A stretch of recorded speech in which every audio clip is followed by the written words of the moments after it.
आज आपण बघणार आहोत मस्त असे टम्म असे फुगणारे अगदी दुप्पट तिप्पट फुलणारे हे साबुदाणा बटाटे वडे. तर एकदम करायची सोपी पद्धत मी इथे तुम्हाला सांगितलेली आहे आणि योग्य प्रमाणानुसार हे हे जे वडे आहेत का ते मी सांगितलेले आहेत. आणि तुम्ही बघूच शकता अगदी तेलात टाकताच किती असे मस्त असे फुलत आहेत. एक मी तुम्हाला तळलेला आणि एक वाळलेला दाखवते. बघू शकता अगदी दुप्पट तिप्पट हा वडा फुललेला आहे. अगदी कुरकुरीत असा खायला होतो. उपवासासाठी मस्त असा हा साबुदाणा वडा तयार होतो. नक्की करून बघा एकदा तरी. तर आता लगेच आपण आता रेसिपीला सुरुवात करूयात. नमस्कार मैत्रिणींनो, माझ्या चॅनलवर तुमचं स्वागत आहे. तर लगेच आता आपण रेसिपीला सुरुवात करूयात. तर इथे आपण अगोदर काय करूयात, इथे मी साबुदाणा घेतलेला आहे. तर मी हा रात्रभर पाण्यामध्ये भिजत घातला होता. जसं आपण साबुदाणा खिचडीसाठी भिजवतो का त्या पद्धतीनेच मी हा शाबू भिजवून घेतलेला आहे. आता आपण काय करूयात, कढईत पाणी उकळायला ठेवूयात आणि वजनी प्रमाण तर याचं पाव किलो आहे. आता काय करूयात, कढईमध्ये पाणी ठेवलेलं आहे. पाणी उकळल्यानंतर मी इथे एक प्लेट टाकलेली आहे आणि असा साबुदाणावरती त्याची चाळणी ठेवलेली आहे. आता याला आपल्याला 10 मिनिटं शिजवून घ्यायचं आहे. आपला साबुदाणा वाफवून होत आहे तोवर काय करूयात, इथे मी 1 किलो बटाटे घेतलेले आहेत. तर हे बटाटे आपल्याला असे वरचे सालटे जे आहेत का ते काढून घ्यायचे आहेत.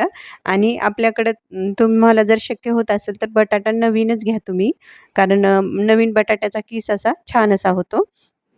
तर काय करूयात, असं पिलरच्या सहाय्याने आपण याचे वरचे जे सालटे आहेत का ते काढून घेऊयात आणि याला एकदा आपण स्वच्छ पाण्याने धुवून घेऊयात आणि नंतर आपल्याला हे किसनीने असा त्याचा किस करून घ्यायचा आहे. तर थोडंसं लांबट आपल्याला हे किसनीचा आपल्याला हा किस तयार करून घ्यायचा आहे आणि मी मोठ्या होलच्या किसनीने हा किस तयार करून घेतलेला आहे. तर बघू शकता मस्त लांब लांब असा किस पडत आहे आणि जाडवाल्या होलमधून मी हे किस तयार करून घेतलेला आहे. तर आता आपल्याला काय करायचं, हे पूर्ण बटाटे आहेत का ते असे ह्या पद्धतीनेच किसून घ्यायचे आहेत. आणि आपल्याला हे बटाटे किसल्यानंतर 2 ते 3 पाण्याने स्वच्छ धुवून घ्यायचं आहे, जेणेकरून जे साबुदाण्यामध्ये स्टार्च आहे का तो पूर्णपणे निघून जाईल आणि आपला जो पदार्थ आहे का अगदी पांढरा शुभ्र अगदी छान असा होईल. तर इथे काय केलेलं आहे, मी पूर्ण बटाटे जे आहेत का ते या पद्धतीनेच किसून घेतलेले आहे आणि किस पण अगदी लांब लांब असा आपला पडलेला आहे. तर याला आपण स्वच्छ पाण्याने धुवून घेऊयात. आता 10 मिनिटं झालेली आहेत. आपला साबुदाणा जो आहे का तो छान असा शिजलेला आहे, बघू शकता. आता काय करूयात, याच्यावर आपल्याला थोडं थोडं थंड पाणी टाकून घ्यायचं आहे, कारण ही जी चाळणी आहे का ती अगदी गरम आहे. आत्ताच आपण गॅसवरून उतरवून घेतलेली आहे आणि आपला जो साबुदाणा आहे का तो पण असा एकदम मोकळा मोकळा होईल असं पाणी घातल्याने. इथे थंडच पाण्याचा आपल्याला वापर करायचा आहे. असं थोडंसंच आपल्याला इथे हातावर हपका मारून घ्यायचा आहे पाण्याचा आणि याला काय करायचं आहे, असं चाळणीमध्ये ठेवूयात थोडा वेळ आणि नंतर एका ताटामध्ये काढून घेऊयात, जेणेकरून हा पूर्णपणे थंड होईल आणि असा मोकळा मोकळा हा साबुदाणा जो आहे का तो होईल. तर पाणी घातल्यानंतर बघू शकता तुम्ही अगदी मस्त असा झालेला आहे. तर मी पाणी थोडंसं निचरल्यानंतर ताटामध्ये काढून ठेवलेलं आहे. आता आपले बटाटे शिजेपर्यंत हा साबुदाणा पण थंड होतो आणि व्यवस्थित असा मोकळा मोकळा होतो. तर बटाटे बघू शकता मी अगदी पांढरा शुभ्र किस होईपर्यंत हे धुवून घेतलेले आहेत. अगदी 3-4 वेळेस मी हे बटाट्याचा किस आहे का तो शिजवून घेतलेला आहे. आता गॅसवर पातेलं ठेवायचं, त्याच्यामध्ये पाणी घालून घ्यायचं आहे आणि आपण जो किस तयार करून घेतलेला आहे का तो ह्याच्यामध्ये घालून घ्यायचा आहे. आपल्याला किस शिजायला अगदी 1 3 ते 4 मिनिटच लागतात, कारण ह्याच्या जे काड्या आहेत का एकदम पातळ पातळ असतात त्या किसाच्या, त्यामुळे शिजायला जास्त वेळ लागत नाही. तर याला आपण काय करूयात, झाकून ठेवूयात आणि 1-2-3 मिनिटं असंच शिजवून घेऊयात. तर 2-3 मिनिटानंतर तुम्ही बघू शकता मस्त असा आपला हा साबुदाणा किस आहे का तो बटाटा किस आहे का तो शिजलेला आहे. तर मी तुम्हाला कसा शिजला ते पण दाखवते. अगदी पूर्णपणे आपल्याला हा किस शिजवून घ्यायचा नाही. अगदी आपल्याला एक 60-70% हा किस शिजवायचा आहे. थोडासा कच्चाच राहिला पाहिजे. तर बघू शकता असा तुटायला लागला की मग समजायचा आपला किस जो आहे का परफेक्ट असा शिजलेला आहे. तर जसं मी व्हिडिओमध्ये दाखवत आहे अगदी हा किस आहे का तो अगदी त्याचे तुकडे होत आहेत. तर ह्या पद्धतीने किस झाला की समजायचं आपला किस व्यवस्थित असा शिजलेला आहे. आता काय करूयात, हा किस आपण एका चाळणीवर काढून घेऊयात, जेणेकरून त्याच्यातलं जे पाणी आहे काही एक्स्ट्राचं ते पूर्णपणे निघून जाईल आणि याला थंड करून घेऊयात.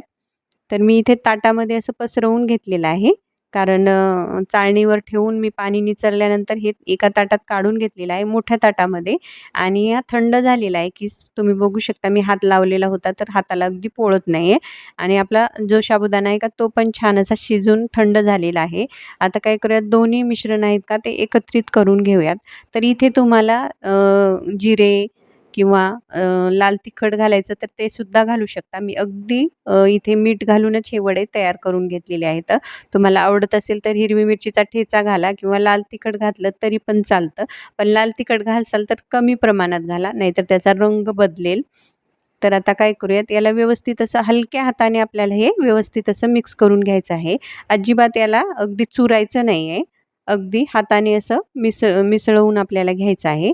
तर आता काय करूयात, आपण वडे तयार करून घेऊयात. तर व्हिडिओमध्ये जसं दाखवत आहे त्या पद्धतीने आपल्याला हे वडे घालून घ्यायचे आहेत. तर तुम्हाला हे आता जरी जाड वाटत असतील वडे, तरी पण हे वाळल्यानंतर एकदम पातळ होतात. त्यामुळे घालते वेळेस अगदी ह्या पद्धतीनेच असे जाड-जाड वडे घालून घ्यायचे आहेत. तुम्ही एकदम पातळ वडे घालसाल तर अगदीच ते पातळ होतील. तर ह्या पद्धतीने घातले तरी हे वडे जे आहेत का एकदम व्यवस्थित असे होतात. असे जाड-जाड आपल्याला हे वडे घालून घ्यायचे आहेत. तर पूर्ण वडे ह्या पद्धतीनेच घालायचे आहे. जर तुम्हाला मध्ये होल करायचा नसेल तर तुम्ही पूर्ण असे चपटे करून सुद्धा घेऊ शकता वडे.